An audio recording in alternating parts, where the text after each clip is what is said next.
Welcome to विज्ञान education.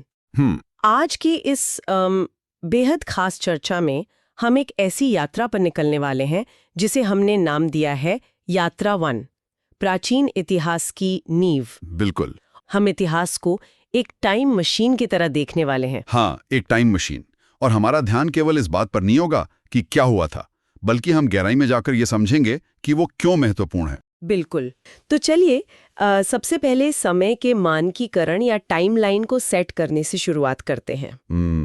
ये सबसे बुनियादी कदम है। क्योंकि जब हम इतिहास पढ़ते हैं तो हमें एक एंकर या आधार बिंदु चाहिए होता है जिसके इर्द गिर्द पूरी कालक्रम व्यवस्था घूमती है। बिल्कुल। ऐतिहासिक गणनाओं के लिए ईसा मसीह के अनुमानित जन्म को वो आधार यानी वर्ष 0 मान लिया गया है।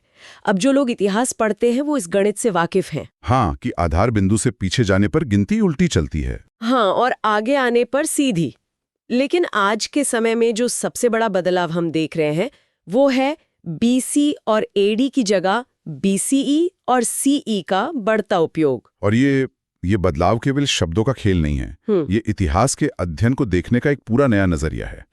कैसे? सदियों तक इतिहास को एक विशिष्ट धार्मिक चश्मे से देखा गया, जैसे बीसी यानी बिफोर क्राइस्ट और एडी यानी एनो डोमिनी, जिसका अर्थ है ईश्वर का वर्ष। सही।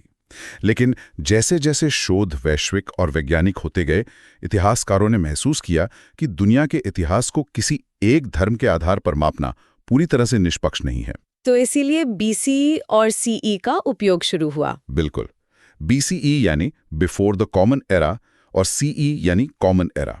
ये इस बात का प्रतीक है कि इतिहास अब एक धर्मनिरपेक्ष अनुशासन है।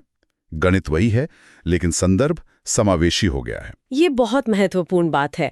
हम समय को कैसे परिभाषित करते हैं, ये हमारी अपनी वैचारिक प्रगति को दर्शाता है। सही कहा। समय की इस रेखा को समझ लेने के बाद अब हम मानव इतिहास के भव्य वर्गीकरण की ओर बढ़ सकते हैं, जो कि लाखों वर्षों तक फैला हुआ है। हाँ, इतिहास को मुख्य रूप से केवल 2 बहुत ही बुनियादी सवालों के आधार पर बांटा गया है। पहला, क्या उस विशिष्ट काल के कोई लिखित साक्ष्य मौजूद हैं? और दूसरा, यदि वो मौजूद हैं तो क्या हम आज उन्हें पढ़ सके हैं? यहाँ सबसे रोचक बात यह है कि संपूर्ण कालक्रम व्यवस्था सिर्फ साक्ष्यों की उपस्थिति और हमारी उन्हें समझने की क्षमता पर टिकी है। बिल्कुल। इन 2 पैमानों के आधार पर इतिहास के 3 विशाल स्तंभ खड़े किए गए हैं।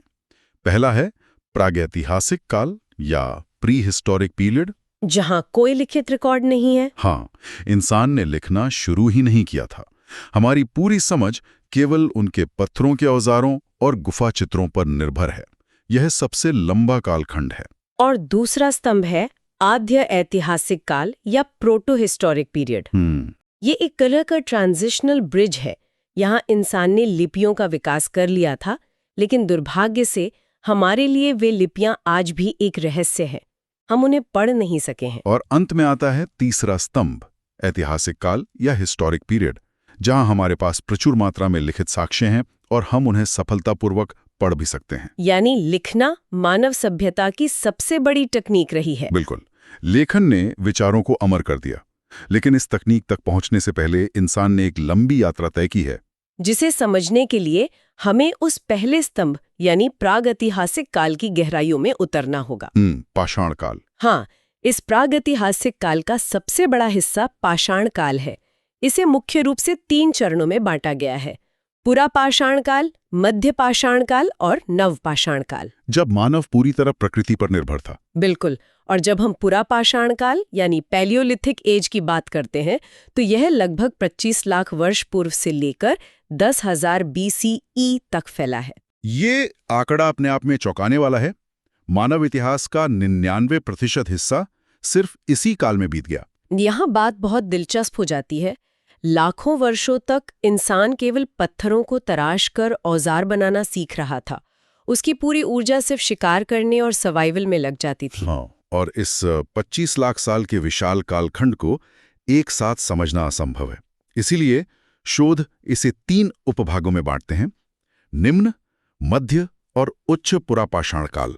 निम्न पुरापाषाण काल, जो 25 लाख से 1 लाख BCE तक चलता है, उसमें भारतीय उपमहाद्वीप में 2 विशिष्ट संस्कृतियां मिलती हैं। सोहन और मद्रास संस्कृति है ना? बिल्कुल।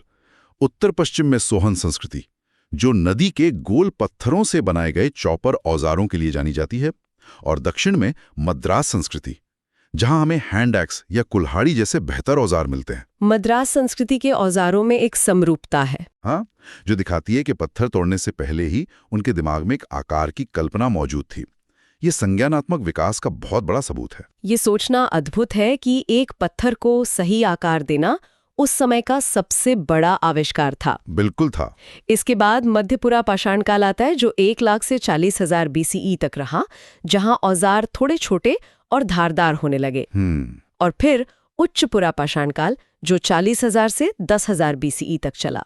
आधुनिक मानव यानी होमोसेपियंस का उदय हो चुका था। तकनीक में भी तेजी आ गई थी, लेकिन असली बदलाव तब शुरू होता है जब हम 10,000 BCE के आसपास मध्य पाषाण काल या मेसोलिथिक एज में आते हैं। जलवायु परिवर्तन के कारण। बिल्कुल।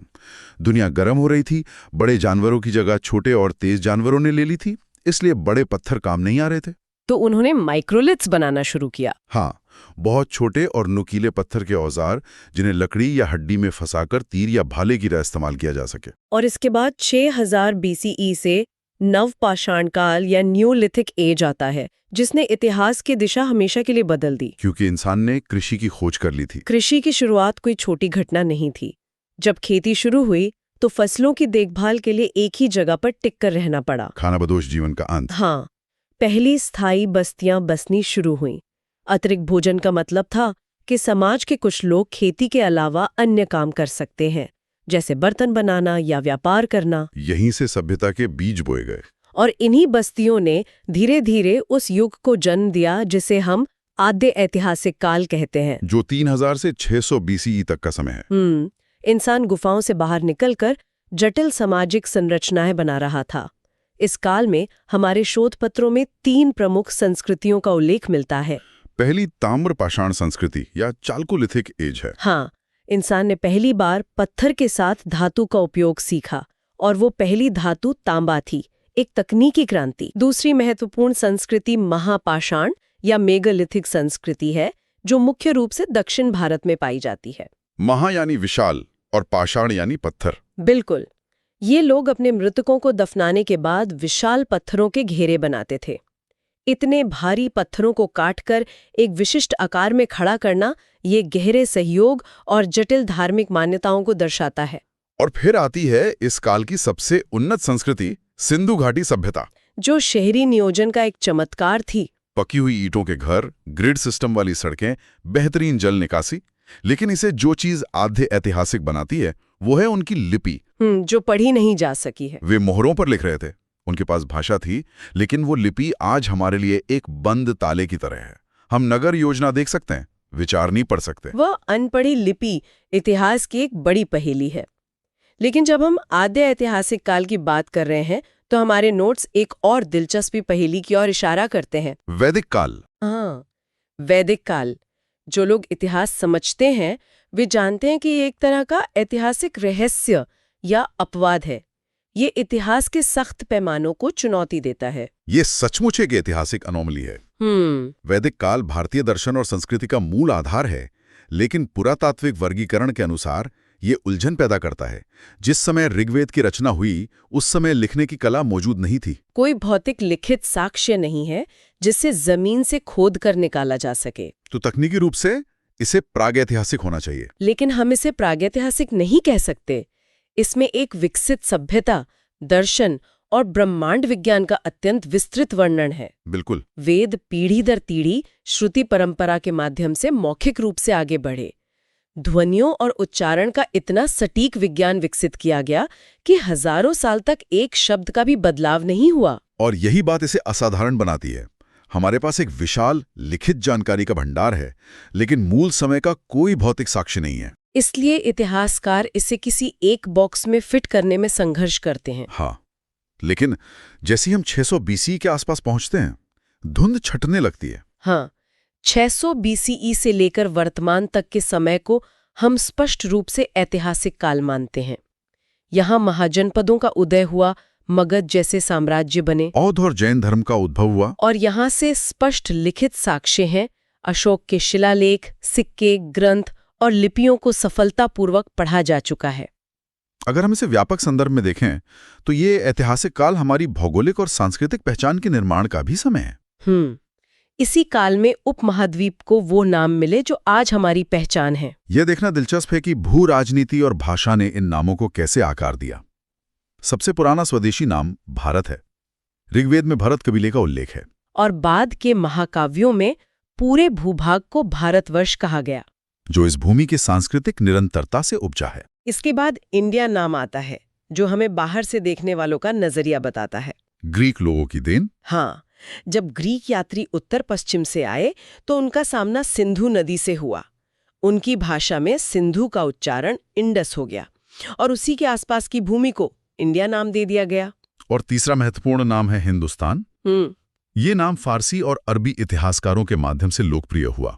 मिन्हाज उस सिराज के लेखन में ये प्रमुखता से मिलता है। इसकी जड़ें भी सिंधु नदी में हैं, क्योंकि फारसी में स ध्वनि का उच्चारण ह की तरह होता था। बिल्कुल। तो जो सिंधु था वो फारसी प्रभाव में हिंदू बन गया और नदी के पार की भूमि हिंदुस्तान कहलाई। हर नाम अपनी एक कहानी समेटे हुए है। इन नामों का विकास हमें ये समझने में मदद करता है कि दुनिया ने हमें कैसे देखा और हमने खुद को कैसे पहचाना। सही बात है। अब चर्चा के अंतिम पड़ाव पर आइए भारतीय इतिहास के उस मास्टर क्लासिफिकेशन पर एक नजर डालते हैं। इतने विशाल इतिहास को समझना आसान नहीं है, इसलिए इसे 4 प्रमुख कालखंडों में बांटा गया है। पहला हिस्सा है प्राचीन भारतीय इतिहास। ये पाषाण युग की शुरुआत से लेकर 712 सीई तक चलता है, जब नींव रखी गई। सिंधु घाटी, वैदिक काल, मौर्य और गुप्त साम्राज्य का स्वर्ण युग। दूसरा हिस्सा है मध्यकालीन भारतीय इतिहास, जो 712 सीई से 1707 सीई तक चलता है, जब नए राजनीतिक प्रभाव आए, विशाल किले बने और औरंगजेब की मृत्यु तक ये काल आगे बढ़ा। इसके बाद शुरू होता है आधुनिक भारतीय इतिहास, जिसका दायरा 1707 सीई से 1947 सीई तक माना जाता है, जो ब्रिटिश औपनिवेशिक काल और राष्ट्रवाद के उदय का समय है। और अंत में स्वतंत्रता के बाद का इतिहास, जो 1947 से शुरू होकर हमारे आज के दौर की कहानी कहता है। ये वर्गीकरण केवल तारीखों की बाढ़ नहीं है, यह सोचने के तरीके और तकनीक में बुनियादी परिवर्तनों को दर्शाता है। इस पूरी चर्चा का निष्कर्ष यह है कि इतिहास स्थिर नहीं है। जब हम सोहन संस्कृति के भद्दे औजारों से लेकर महाजनपदों के साम्राज्यों तक देखते हैं तो मानव मस्तिष्क की असीम संभावनाओं का एहसास होता है। बिल्कुल, इतिहास हमें सिखाता है कि हम अचानक से यहाँ नहीं पहुंचे हैं।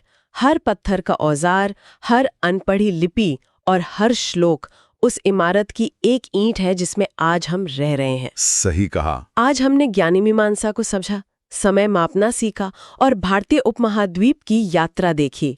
ज्ञान का असली मतलब इन सब के बीच के संबंधों को पहचानना है। हमारे साथ इस ऐतिहासिक टाइम मशीन की यात्रा करने के लिए सभी का बहुत बहुत धन्यवाद। हम आगे भी इसी तरह अलग अलग विषयों की गहराइयों में उतरते रहेंगे।